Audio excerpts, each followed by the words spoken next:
Monsieur le Président, Monsieur le Ministre, 735 personnes sont mortes dans la rue l'an dernier. 350 000 sont sans domicile fixe, un chiffre en hausse de 6% sur un an et de près de 17% sur 2 ans. Plus de 4 millions de Français sont mal logés. Et parmi ceux qui ont un toit, 30% indiquent avoir eu froid dans leur logement l'an passé. Ces constats sont ceux de la Fondation pour le logement des défavorisés qui présentait hier son 30e rapport sur l'état des mal-logements en France. Or, oui, depuis 8 ans, année après année, notre pays s'enfonce toujours un peu plus dans la crise du logement, avec des réponses des gouvernements successifs qui sont loin d'être à la hauteur. Pour nombre de nos compatriotes qui cherchent à se loger, particulièrement les plus modestes, c'est tout simplement un parcours du combattant. La situation est inédite. Durcissement de la crise de construction, grippage du marché immobilier, effet de l'inflation, aggravation des inégalités. Les files d'attente pour obtenir un HLM s'allongent. Fin juin, l'Union sociale pour l'habitat recensait 2,7 millions de ménages demandeurs.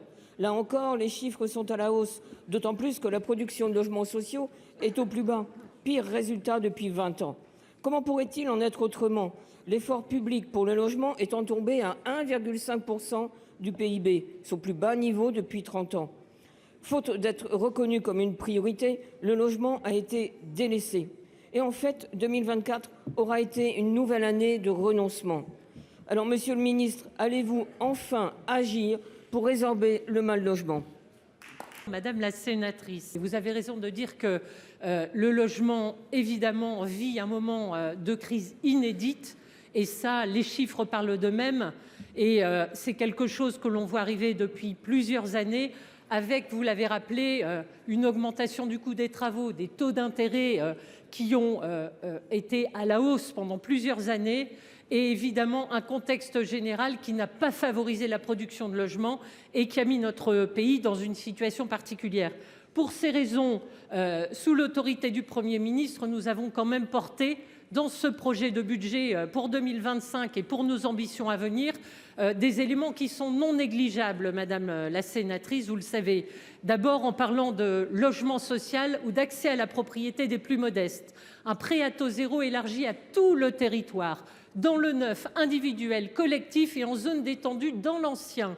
Nous avons, avec les bailleurs sociaux, une réduction des loyers de solidarité qui va améliorer les fonds propres des bailleurs, conjuguée à une baisse du taux du livret A qui va amener 850 millions d'euros mobilisables pour produire une ambition significative qui sera dévoilée dans les jours qui arrivent, en lien avec l'Union sociale de l'habitat et qui va montrer l'ambition de production et d'agrément de logements sociaux, mais aussi de rénovation qui sera largement à la hauteur des besoins. Il faut que maintenant les bailleurs embarquent la construction avec les collectivités. Dans le domaine de l'investissement privé, vous le savez, nous allons travailler sur une mission sur le statut du bailleur privé pour aider à l'investissement locatif de tous ceux qui pourront, dans la sphère privée, mettre des crédits au service de l'effort de construction. Croyez, madame, que le gouvernement a bien compris la nécessité d'être au rendez-vous et qu'on sera mobilisés.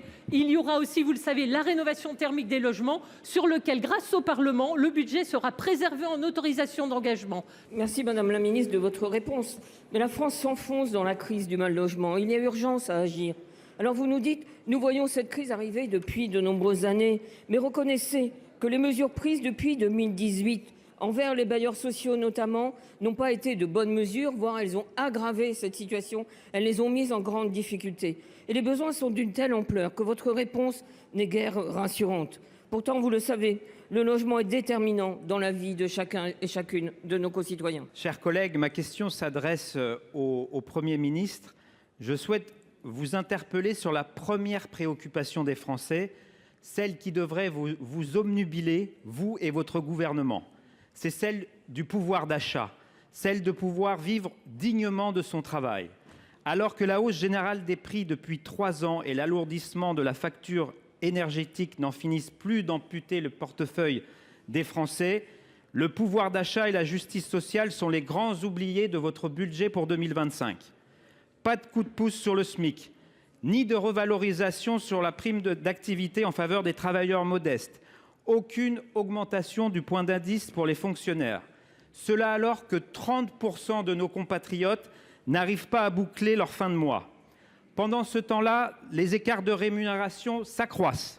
Fin 2024, la famille Mulliez s'est versé 1 milliard d'euros de dividendes grâce au profit de Decathlon, tout en supprimant 2400 emplois chez Auchan. Le patron de Carrefour, qui gagne 426 fois plus que la moyenne de ses salariés, est le symbole de l'indécence des écarts de revenus qui perdurent dans notre pays. Et pourtant, vous refusez toujours de remettre en place un ISF, d'augmenter le taux de la flat tax et de taxer les super dividendes. Quand allez-vous prendre la mesure de la crise sociale qui sévit dans notre pays? Quand allez-vous agir concrètement pour augmenter le pouvoir d'achat de ceux qui n'ont que leur travail pour vivre? Monsieur le sénateur Chantrel, vous évoquez le pouvoir d'achat des Français. Il y a un élément important, c'est déjà d'avoir un budget pour apporter une réponse à ce pouvoir d'achat des Français. Je vous assure, mesdames et messieurs les sénateurs, ce budget va permettre une revalorisation du barème de l'impôt sur le revenu. À défaut de budget, il n'y a pas de revalorisation du barème de l'impôt sur le revenu. Je veux également, en termes de pouvoir d'achat, vous indiquer un point qui est effectif depuis quelques jours, c'est le prix de l'électricité. Le prix de l'électricité qui va baisser dès le 1er février, dont les Français vont pouvoir le constater dans quelques jours. Rappelez également que nous avons eu effectivement une inflation relativement importante ces dernières années, mais que l'inflation devrait être de 1,4% en 2025, alors que les salaires devraient augmenter de 2,8%. Voilà quelques éléments en faveur du pouvoir d'achat. En ce qui concerne le pouvoir d'achat, nous devons nous engager également, parce que c'est un point, à réduire notre déficit. Et c'est l'objet en tout cas du budget qui est proposé par le gouvernement, avec un déficit dont l'objectif est de ne pas dépasser 5,4% en 2025. Au travers de ce déficit, je voudrais indiquer que l'État y prend toute sa part, puisque les dépenses de l'État vont baisser de 2% en valeur en 2024, et c'est une situation inédite depuis 25 ans. L'État y prendra toute sa part avec un budget d'efficacité et non pas un budget d'austérité avec du rabot aveugle. Je voudrais également dire que ce budget, c'est également le fruit d'un compromis qui s'est établi ici entre les sénateurs et les députés. Je veux saluer tout le travail des députés, notamment du rapporteur Jean-François Husson, puisque c'est ce budget, oui, mesdames et messieurs, c'est ce budget, c'est cette situation de compromis qui va permettre à la France d'avoir un budget. Et là, c'est une urgence pour répondre également à cette question du pouvoir d'achat des Français. Madame la ministre, vu que vous êtes et votre gouvernement à court d'idées, je vais vous donner un exemple près de chez nous qui est en Espagne. C'est celui du gouvernement socialiste de Pedro Sánchez qui, lui, a augmenté le SMIC de 61% en 7 ans et qui a vu son taux de croissance pour l'Espagne être multiplié par 3 par rapport à notre pays. Le ministre de l'économie, quand il était directeur de la Caisse des dépôts, disait que le capitalisme est déréglé et la répartition des richesses est trop divergente par rapport à ce qui revient au capital. Il est temps maintenant d'agir pour résoudre la crise sociale dans notre pays. Faut-il que tout change pour que rien ne change ? Sous couvert d'un choc de simplification pour renforcer la compétitivité, la Commission européenne travaille depuis aujourd'hui à faire reculer la lutte contre le réchauffement climatique et la défense des droits humains et sociaux. Ce n'est pas une mince affaire. Simplifier, oui, mais simplifier, ce n'est pas déréguler. Simplifier, ce n'est pas renoncer. Les appels à démanteler le pacte vert, ce coupable idéal, se multiplient, se faisant ainsi l'écho des positions de Donald Trump qui veut sortir les États-Unis de l'accord de Paris qu'il requalifie d'escroquerie rien que ça. Ce pacte vert, ce n'est pourtant rien d'autre que notre stratégie européenne pour une croissance durable, la seule possible. Pourquoi renoncer ? Pourquoi le choc de simplification devient-il un acte de dérégulation en matière environnementale et de droits humains ? Le règlement européen sur la déforestation a été reporté. La France, par son commissaire européen Stéphane Séjourné, prend sa part en demandant la suspension de 2 directives essentielles, le devoir de vigilance, la CS3D, et la CSRD. Si leur mise en œuvre a un coût, le coût de l'impréparation sera plus grave encore. Ces règles sont pourtant les symboles d'une Europe puissante, capable de fixer des normes d'accès à son marché, qui permettent d'appliquer à des leaders étrangers de la fast fashion, par exemple, nos normes. Des organisations patronales, professionnelles, des ministres, mais aussi des multinationales les défendent. Un moratoire est pourtant évoqué. Mais le moratoire, c'est l'antichambre du renoncement. La France va-t-elle renoncer à tenir son rôle en Europe en faveur de la transition écologique? Allons-nous faire comme si le défi climatique n'était pas un sujet alors qu'il se rappelle à nous tous les jours? À qui rendrons-nous service en reculant ainsi? Madame la sénatrice Marion Canales, votre question, elle me permet de clarifier la position du gouvernement sur deux textes essentiels que vous avez cités dans les efforts à conduire pour plus de durabilité et de justice dans notre société. Je veux rappeler l'historique de ces textes. La France a porté ses combats à Bruxelles pendant la présidence du Conseil de l'Union européenne en 2022 et vous dire que notre ambition est inchangée.